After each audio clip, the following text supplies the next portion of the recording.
Bonjour, ici Patrick Pierrat. Voici l'essentiel des nouvelles de ce mardi 19 septembre. Les grandes chaînes d'épicerie s'engagent à stabiliser les prix. Les dirigeants des chaînes d'épicerie Metro, Loblaw, Costco, Walmart et Empire, la société mère de Sobeys et IGA, se sont entretenus avec le gouvernement Trudeau. Selon le ministre de l'Industrie François-Philippe Champagne, ils se sont engagés à stabiliser les prix des produits dans leurs épiceries.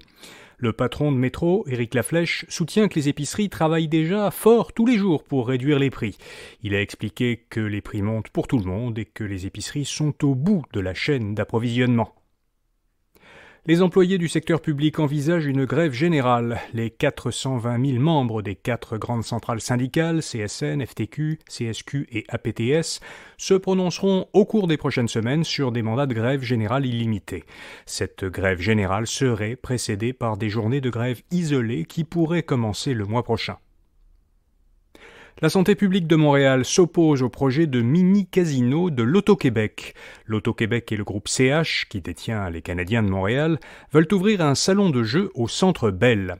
Mais la direction régionale de santé publique ne recommande pas l'ouverture d'un mini-casino dans ce secteur très achalandé du centre-ville de Montréal, qui est fréquenté par des personnes à risque de développer une dépendance aux jeux. Selon plusieurs médias, l'Auto-Québec attend l'avis de la direction nationale de santé publique, donc la santé publique du Québec, et n'avait pas sollicité l'avis de la santé publique de Montréal. L'Inde a-t-elle commandité un assassinat au Canada? Les organismes canadiens de sécurité enquêtent sur des allégations que Justin Trudeau qualifie de crédibles, selon lesquelles des agents du gouvernement indien seraient impliqués dans le meurtre d'un Canadien d'origine sikh. Hardeep Singh Nijjar était président d'un temple à Surrey, dans la région de Vancouver, et militant pour la création d'un État sikh en Inde. Il a été tué en juin dans le stationnement de son temple. Justin Trudeau dit qu'il a discuté de ces allégations avec le Premier ministre indien Narendra Modi lors de leur rencontre au sommet du G20. L'armée américaine a perdu un avion de combat aux États-Unis. Les autorités américaines ont cherché pendant 24 heures un avion de combat F-35 après que son pilote s'est éjecté dimanche lors d'un entraînement à Charleston, en Caroline du Sud. Des débris pouvant être ceux de l'avion disparu ont été retrouvés hier soir. La base de Charleston avait rendu sa disparition publique en demandant aux Américains de la contacter s'ils avaient des informations permettant de localiser l'avion. Selon le New York Times, l'achat, l'entretien et l'exploitation de chaque F-35 coûte 1,7 milliard de dollars américains à la défense américaine. Hydro-Québec a reçu 16 soumissions à la suite d'un appel d'offres visant à acheter 1500 MW d'énergie éolienne pour soutenir la demande actuelle en électricité. L'ensemble des projets proposés représente au total plus du double de la capacité de production recherchée.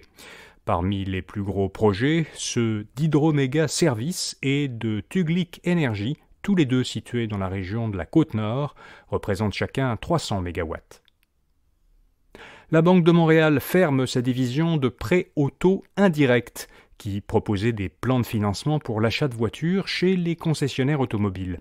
Cette fermeture entraînera la suppression de plusieurs postes.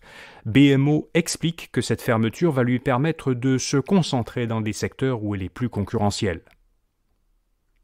Heather Reisman, qui a fondé la chaîne canadienne de librairie Indigo, est de retour dans l'entreprise. Elle sort de sa retraite pour reprendre le poste PDG, qui a été laissé vacant depuis que le PDG sortant est parti subitement il y a quelques semaines. La chaîne de magasins subit actuellement de lourdes pertes. Plus tôt cette année, Indigo avait été la cible d'une cyberattaque qui avait perturbé ses activités et aggravé sa situation financière. Instacart, une entreprise californienne dont l'application permet de se faire livrer des aliments et d'autres produits, est entrée en bourse au Nasdaq hier. Les introductions en bourse d'entreprises technologiques se faisaient rares depuis quelques années, mais elles semblent reprendre. La semaine dernière, le concepteur britannique de microprocesseurs ARM est lui aussi entré au Nasdaq. Enfin, Tesla se fait courtiser par 2 pays pour l'emplacement d'une nouvelle usine. Selon le Wall Street Journal, l'Arabie Saoudite serait en pourparlers avec Tesla pour que l'entreprise y construise ce qui deviendrait la 8e usine de véhicules de Tesla. Le patron de l'entreprise, Elon Musk, a nié l'existence de telles discussions. Par ailleurs, Musk a rencontré le président turc, Tayyip Erdogan, et selon un communiqué turc publié après la rencontre, Erdogan aurait demandé à Elon Musk qu'une usine Tesla soit construite en Turquie. Voilà, vous savez l'essentiel. Bonne journée et à demain matin.